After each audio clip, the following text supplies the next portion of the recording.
heard really loud booms, and I didn't know what they were at first until I heard people screaming. Boom, boom, and I just ran as fast as I could to the nearest forest so I could hide. Sudden, vicious, senseless.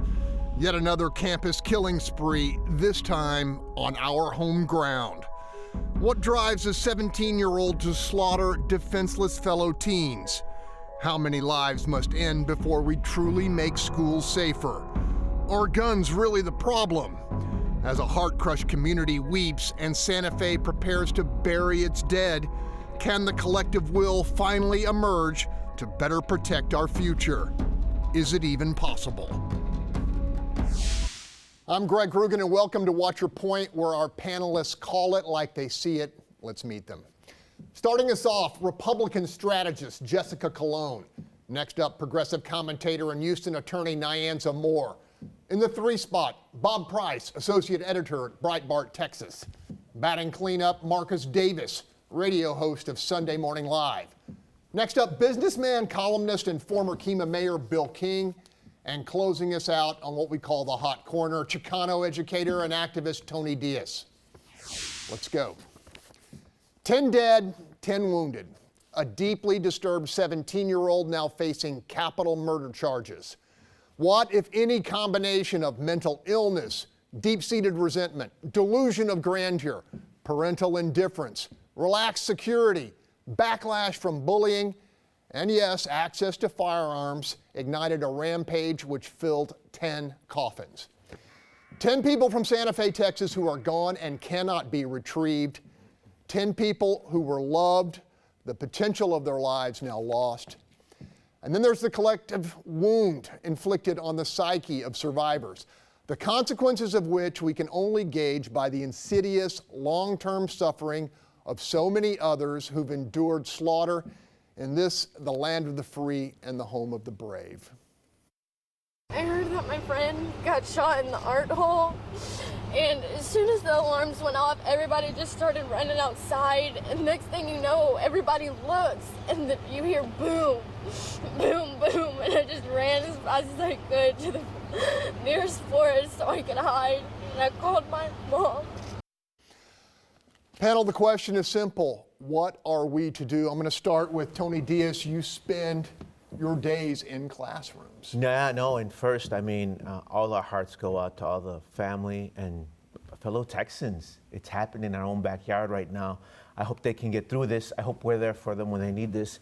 But really, this is terrible, and I think we need to kind of check ourselves, because if you think about it, this is during prom season, graduation season. It's no mistake that the Parkland slaughter happened during Valentine's Day.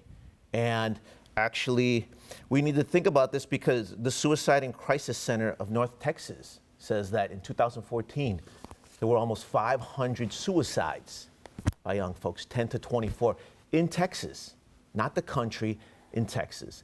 I think it is shameful for any developed country like us, and I'm part of the problem, we're all part of the problem, to have triple digits. We shouldn't have double-digit suicides, because here's what's going to happen. Right now, the families have psychological support. I hope financial support. I hope they're getting support from the schools.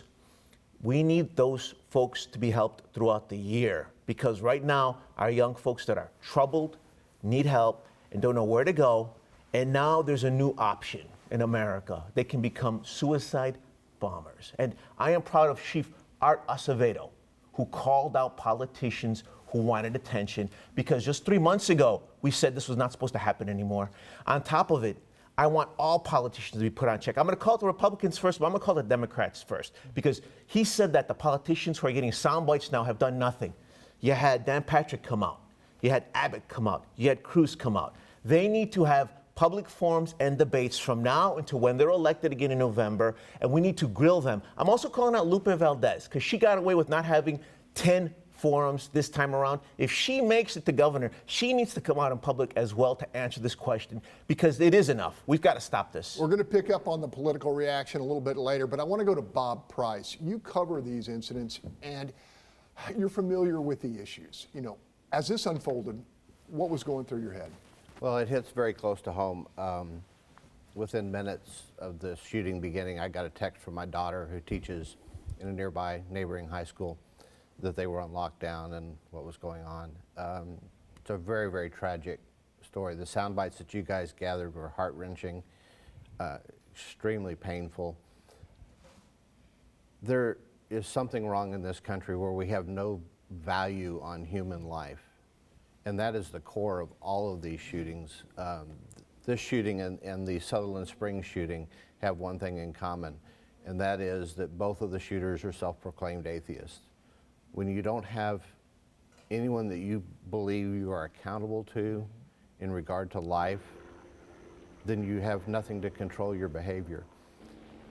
It's a horrible situation when parents are having now to make plans to bury their children, something you should never have to do. There are laws in place, and we'll talk about this in a little bit, that could have prevented this incident. There are no laws that could be implemented short of total confiscation of all firearms that would have prevented this particular incident. Nyanza, Kennedy, Lincoln, they could be going to public schools. Never again. You are, and Jessica has two children as well. I want to talk to you guys from the perspective of both a lawyer and a person of public policy, and also mothers. I believe that my first reaction, what I told my husband was, well, that's it. We will not be sending our children to public school at all, ever, because one thing that parents can control is where you educate your children. We can't control the safety of the school that they go to when it's ruled by Congress or whatever government funding they can get. When politicians are infiltrating our educational system and they're showing how much they lack the care for our students, if they're not going to change any type of laws and make them safer, then you have two choices. You can go to public school or send them to New York or Chicago to an inner city school where they have actual metal detectors stopping any guns before they come into the school. But I guess no one ever thought about why we don't have these huge school shootings in those inner cities. They may be shooting out in the streets, but they're not bringing their guns to the classroom because they can't do it. The same way we can protect our banks, our airports, why can't we protect our schools? It's not about, who cares about what kind of gun it was? Nobody cares about the make and model. Nobody cares about the gun control. The issue is, and you touched on it a little bit, Tony, and a little bit, Bob, but when you talk about God, there's no God in school right now by an act of Congress. What we do have is a situation where a student who was wearing paraphernalia, promoting Nazism, every day in a black trench coat. I don't know if his parents may be Nazis. I don't know where he may have learned that from, but not one student, not one teacher thought, if you're wearing Nazi paraphernalia every day, does that mean that you hate all people that are not white males or that are not Aryan born? Or at the end of the day, you know, my only solution is not my kids in public schools where public schools, they can be murdered. Got to let Jessica in, save some time for Bill and Marcus. You know, there was an essay that you shared with us about a parent of a witness and a survivor. And looking at it from a parent's perspective, the waiting, the wondering, the praying, the hoping that your child will come home. The concept that 10 children didn't come home is simply devastating. And there will be action taken, and there are conversations being had about what we can do to protect further. But our children are killing each other. And we have to examine why children are killing children. Marcus. Violent, sexist, racist, misogynist, partisan. This is America. This is who we are. We're acting like we're something different. We're acting like, Jay-Z had a saying, Scarface, the movie, did more than Scarface, the rapper, to me.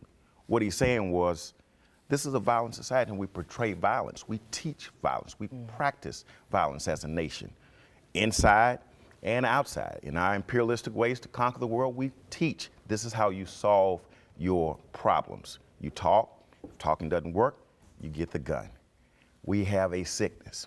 We have a sickness that we just portrayed on TV. These children were just in the most tragic position in their life. And what did we do? We ran out. How do you feel? What happened?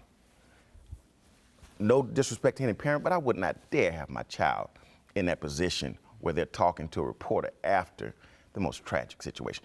And with regard to religion, that's not the solution. We've gone to war in the name of religion. We've enslaved people in the name of religion. We practice religion and violence together. Okay, I'm going to go a little long in this segment. I'm telling Lauren. 30 seconds, Bill. I think we're in the dark ages of understanding what the biochemistry of the brain is that causes these events. I mean, these events follow a pattern. It's always males, it's almost always white males, and it's almost always in a particular age group that we see these things occur. There's something going on here in the brain chemistry of these young men that we don't understand. And look, normally they kill themselves. So normally we don't have them to talk to, examine. We now have 2 cases, Parkland and this one, where the shooter survived. We need to put these 2 young men under a microscope. We need to make them, lab experiments to figure out what is going on in the brain chemistry that causes this. We keep trying to understand and explain this in rational terms. These are not rational terms. They don't see the world the way all the rest of us see it. And until we get to the core of that psychological problem, we're going to continue to have this.